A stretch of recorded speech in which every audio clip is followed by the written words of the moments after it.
Et soyez les bienvenus sur votre chaîne d'infos en continu. On va tout de suite jeter un coup d'œil sur les prévisions météo, la tendance du début de semaine et ça s'annonce ensoleillé près de chez nous avec quelques nuages bas, quelques légers cumulus, les températures fraîches le matin, 3 à 5 degrés jusqu'à mercredi vont rapidement atteindre jusqu'à 12 degrés. Un temps frais certes, mais sec et ensoleillé sur le nord et le Pas-de-Calais pour le début de la semaine.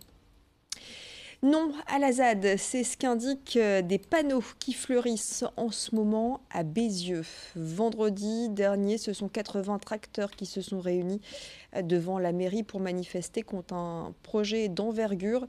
Ce projet, c'est une zone d'aménagement différée qui devrait voir le jour d'ici une dizaine d'années. En attendant, des agriculteurs doivent libérer des terres. 9 fermes sur 10 à Bézieux seraient touchées et menacées, selon Patrick Delcourt, agriculteur. Des agriculteurs qui dénoncent une situation opaque puisqu'ils ont appris ce projet par la presse. Projet déjà voté en conseil municipal et validé par la MEL. Sur place, c'est l'incompréhension. Explication avec ces propos recueillis par Vincent Vieillard. C'est déjà le manque de concertation. Et puis bon, on sait que la MEL possède des terres qu'elle a déjà expropriées depuis longtemps et qu'elle a fait des zones. Aujourd'hui, ces zones, elle les remet en agricole alors qu'elle pourrait les utiliser et elle vient reprendre des bonnes terres où il faudrait tout refaire et puis remettre à zéro. On a le cas d'un agriculteur à Bézieux qui est exproprié dans le village à côté. Et aujourd'hui, on lui dit, non, là, vos terres, vous pouvez les récupérer et on va vous en reprendre à côté. Donc on trouve qu'il n'y a pas de cohérence dans la politique de la MEL. La bière s'invite au musée de la Chartreuse à Douai. Cet ancien couvent devenu musée des Beaux-Arts propose de revenir sur la place de la bière du XVIe siècle jusqu'à aujourd'hui à travers des œuvres d'art. En parallèle de l'expo, des initiations à la biérologie vont permettre de déguster des bières, celles de notre région bien sûr. Le jardin du musée, lui, va accueillir des pieds de houblon avec une récolte prévue courant septembre en compagnie des visiteurs du musée. Et puis d'autres surprises vous attendent, comme l'a expliqué la conservatrice des lieux au micro de Vincent Vieillard. Puisque pour nous, ça nous paraissait essentiel de ne pas parler que de la bière en tant que boisson, mais également en tant que produit conçu, réalisé. Donc, comment est-ce qu'on fabrique la bière? Et pour cela, nous avons eu la chance d'avoir un partenariat avec le lycée agricole de Wagnonville, alors qui s'appelle Douai Biotech, ainsi qu'avec le service des jardins et des cadres de vie de la ville de Douai, qui vont installer une houblonnière devant l'entrée du musée, ce qui va permettre au public de se rendre compte de ce que c'est que le houblon, qui est une plante grimpante et qui grimpe très vite, et de quelles sont la nature des céréales qui rentrent dans la composition d'une bière. Allez, partons à la découverte d'une toute nouvelle marque créée par une nordiste. Ça s'appelle Les Petites Garces, une marque spécialisée dans les t-shirts et les sweats à message. Ex-greffière au tribunal de grande instance de Lille, Alice Berthe a entamé un virage professionnel pour se consacrer entièrement au développement de ses collections. Elle conçoit et imprime ses produits elle-même par le biais d'un Fab Lab, un laboratoire de fabrication ouvert au public. Et en quelques mois, par le biais de son site de vente en ligne, Alice Berthe est parvenue à fidéliser une clientèle qui recherche des vêtements à la fois rigolos et élégants.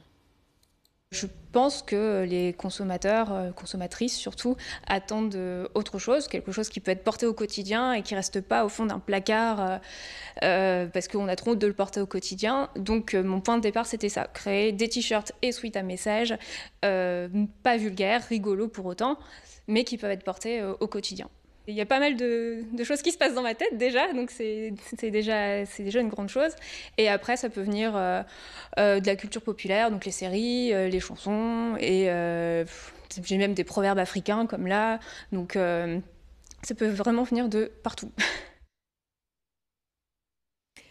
Chevalier et noble dame, c'est le nom de l'exposition présentée en ce moment au château d'Ardelot à Condette. Et c'est un voyage au XVe siècle qui vous est proposé. Vous allez découvrir les costumes, robes, tuniques et dessous des chevaliers.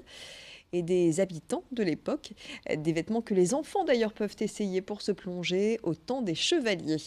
Des visites guidées et des ateliers sont également proposés aux visiteurs. Jennifer Chilot est médiatrice culturelle. Elle nous en dit plus sur la signification des habits au XVe siècle au micro de Marine Kijek. Par exemple, à la couleur du costume, les teintes profondes ou chatoyantes, le pourpre, le bleu, le noir, ce sont des couleurs difficiles à obtenir et qui font que le tissu est extrêmement cher. Et donc, c'est vraiment réservé aux nobles, contrairement aux gens plus modestes qui, eux, sont vêtus de manière... déjà, les tissus, ce ne sont pas les mêmes. On va plus avoir de la laine pour les gens modestes et on a la soie, le velours de soie pour la noblesse. Et puis la teinture des couleurs pour les gens pauvres ou modestes, ça va être les fonds de teinte, les fonds de cuve qui vont être ternes, donc du beige, du marron. Et comptez 3 € pour l'entrée, 5 € pour la visite guidée chevalier et noble dame à voir jusqu'au 2 juin au musée d'art de l'eau à Condette. Ce rappel, sachez que ce week-end, vous pouvez profiter du festival Série Mania qui a ouvert ses portes vendredi à Lille, au Nouveau Siècle. Série Mania, festival qui va durer jusqu'au 30 mars pour les amateurs de séries, avec des événements organisés à Lille, mais aussi dans 6 autres villes de la région, puisque cette année, pour la première fois, le festival se délocalise à Dunkerque, à Arras, Amiens ou encore à Roubaix. Au programme de Série Mania, des invités, des rencontres, des avant-premières et des compétitions officielles. Programme complet à consulter sur seriemania.com.